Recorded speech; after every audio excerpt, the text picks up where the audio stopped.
क्या आप जानते हैं कि जीवन में जो ये कमी सी महसूस होती है, जो अभाव सा लगता है, उसे सिर्फ एक स्तोत्र पाठ से दूर करने की बात कही जाती है। हाँ, ये काफी दिलचस्प बात है। श्रावण मास चल रहा है, भगवान शिव की उपासना का ये तो बहुत ही विशेष समय माना जाता है। बिल्कुल। तो इसी माहौल में आज हम बात करेंगे लिंगाष्टकम की, और जो पारंपरिक मान्यताएं हैं उनमें इससे दरिद्रता निवारण का क्या संबंध बताया गया है, उस पर एक नजर डालेंगे। जी, मतलब समझने की कोशिश करेंगे कि भाई इस जानकारी में दरिद्रता का असल मतलब क्या है, कितने तरह की होती है ये, और लिंगाष्टकम कैसे इसमें मतलब सहायक हो सकता है ना? हाँ बिल्कुल। तो लिंगाष्टकम ये भगवान शिव को समर्पित 8 श्लोकों का एक स्तोत्र है जी। और ऐसी मान्यता है, जैसा कि हमने देखा, कि इसका पाठ दरिद्रता यानी जीवन में अलग अलग तरह की जो कमियां हैं उनको दूर करने में मदद कर सकता है। हाँ, ये बात तो साफ तौर पर लिंगाष्टकम के 7वें श्लोक में आती भी है। अष्ट दरिद्र विनाशक लिंगम। अच्छा, यानी वो लिंग जो 8 प्रकार की दरिद्रता का विनाश करता है। तो फिर यहाँ ये जानना बहुत जरूरी हो जाता है कि ये 8 प्रकार की दरिद्रता कौन कौन सी बताई गई है। हाँ, ये महत्वपूर्ण है। जो जानकारी हमें मिली है उसके हिसाब से देखें तो पहली है आयु की दरिद्रता, मतलब उम्र का कम होना। जी, अल्पायु जिसे कह सकते हैं। और दूसरी है आरोग्य की दरिद्रता। आरोग्य यानी सेहत। हाँ, मतलब सेहत का ठीक न रहना, बार बार बीमार पड़ना, स्वास्थ्य की कमी। ओके। और तीसरी कही गई है अभिवृद्धि की दरिद्रता, जिसका मतलब है जीवन में बढ़ोतरी न होना, कोई बचत न हो पाना, एक तरह से तरक्की का रुक जाना। समझ गया। और चौथी है पुत्र पौत्र संतति की दरिद्रता, यानी संतान सुख में कमी होना या उससे जुड़े हुए कष्ट होना। ठीक है। पांचवी कौन सी है? पांचवी है धन धान्य की दरिद्रता, मतलब पैसा और अनाज इनकी कमी, रोज की जरूरतें भी पूरी करने में मुश्किल आना। ये तो बहुत आम तौर पर जिसे गरीबी समझा जाता है वो हुई। हाँ, कह सकते हैं। और छठी है विजय और सफलता की दरिद्रता। आप कोशिश तो कर रहे हैं पर कामयाबी नहीं मिल रही, असफलता मिलना बार बार। जी। 7वीं है शांति की दरिद्रता। शांति की मतलब? जीवन में चैन न होना, हमेशा चिंता, तनाव, एक तरह की मानसिक अशांति बनी रहना। हाँ, ये भी एक बड़ी समस्या है आजकल। और आठवीं है कीर्ति की दरिद्रता, यानी समाज में मान सम्मान या प्रशंसा न मिलना, यश का अभाव।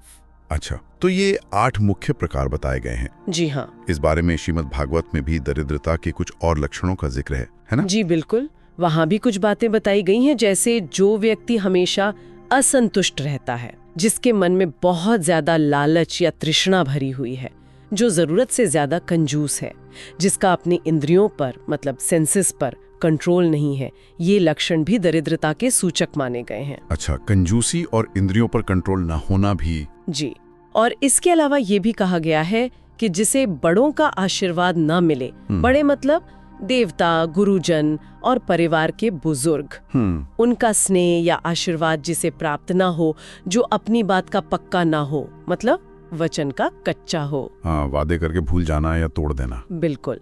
और जो काम शुरू तो करे पर उसे अधूरा छोड़ दे, उसे भी इसी श्रेणी में मतलब दरिद्र ही माना गया है। अच्छा, तो ये तो शास्त्रों में पता है लक्षण हुए।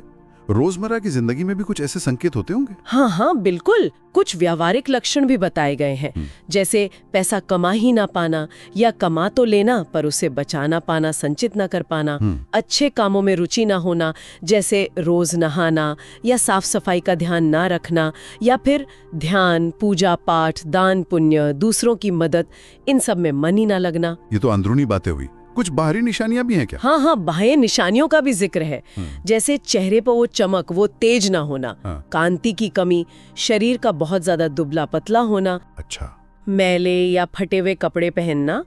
और यहाँ एक दिलचस्प बात ये भी है कि आजकल जो ये फटी हुई डिजाइनर जीन्स का फैशन है, हाँ। उसे भी दरिद्रता और अपनी संस्कृति के थोड़ा विपरीत बताया गया है, इस जानकारी के अनुसार। अच्छा, ये भी कहा गया है। जी। इसके अलावा टूटी हुई कंघी या टूटे हुए शीशे का इस्तेमाल करना, बंद पड़ी घड़ी पहनना या फिर घर के बाहर कबाड़ जमा करके रखना, ये सब भी बाहरी निशानियों में गिने गए हैं। बाप रे, तो कई सारी चीजें हैं। व्यवहार में भी कुछ खास बातें बताई हैं? हाँ, व्यवहार में भी हैं, जैसे एक वक्त का खाना भी बड़ी मुश्किल से मिलना। हाँ, वो तो है ही। शाम के समय मतलब गोधूली बेला में जब सूरज ढल रहा हो, उस वक्त सोते रहना। अरे, शाम को सोना? जी, उससे अच्छा नहीं माना गया है। और जरूरत से ज्यादा कंजूसी दिखाना, मक्खी चूस होना जिसे ये कहते तो हैं। सुना है। और एक खास चीज है परिग्रह का स्वभाव, परिग्रह, ये क्या होता है? देना नहीं। हाँ। और साथ ही जीवन में खासकर पैसों के मामले में सही मैनेजमेंट ना होना, आर्थिक व्यवस्था का अभाव, ये सब इसी से जुड़े हैं।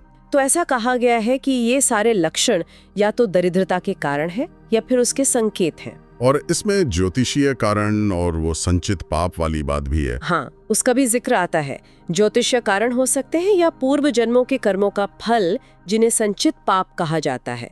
और इन्हीं सब के असर को कम करने के लिए लिंगाष्टकम का पाठ एक उपाय के तौर पर सुझाया गया है। तो मतलब निष्कर्ष ये निकलता है कि ये जो मान्यता है, इसके अनुसार लिंगाष्टकम का पाठ खास तौर पर श्रावण मास में इन 8 तरह की जो कमियां हैं या दरिद्रता है उसे दूर करने में सहायक हो सकता है। जी, जानकारी तो यही कहती है। और तरीका ये बताया गया है कि संकल्प लेकर पाठ करना चाहिए। संकल्प लेकर? हाँ, मतलब एक निश्चय करके अपनी श्रद्धा और क्षमता के अनुसार रोजाना एक बार करें, या फिर 3, 9, 11, 27 या 108 बार पाठ करने का नियम लें। अच्छा, संख्या का भी विधान है? जी, मूल भावना तो यही है कि भगवान शिव की कृपा मिले और जीवन में एक सकारात्मक बदलाव आए, पॉजिटिव एनर्जी आए। तो आज हमने दरिद्रता के इन अलग अलग आयामों को समझा और लिंगाष्टकम से उसके निवारण का जो पारंपरिक नजरिया है उस पर बात की, जैसा कि उपलब्ध जानकारी में हमें मिला। हाँ, और ये बात भी ध्यान देने लायक है कि इसी जानकारी में संतुष्टि को, अच्छे कर्म करने को और एक व्यवस्थित मैनेज जीवन जीने को भी दरिद्रता से बाहर आने का रास्ता माना गया है। मतलब सिर्फ पाठ ही नहीं, जीवन शैली में बदलाव भी जरूरी है। बिल्कुल, संतुष्टि, अच्छे कर्म, व्यवस्थित जीवन, ये अपने आप में बड़े सूत्र हैं। जी।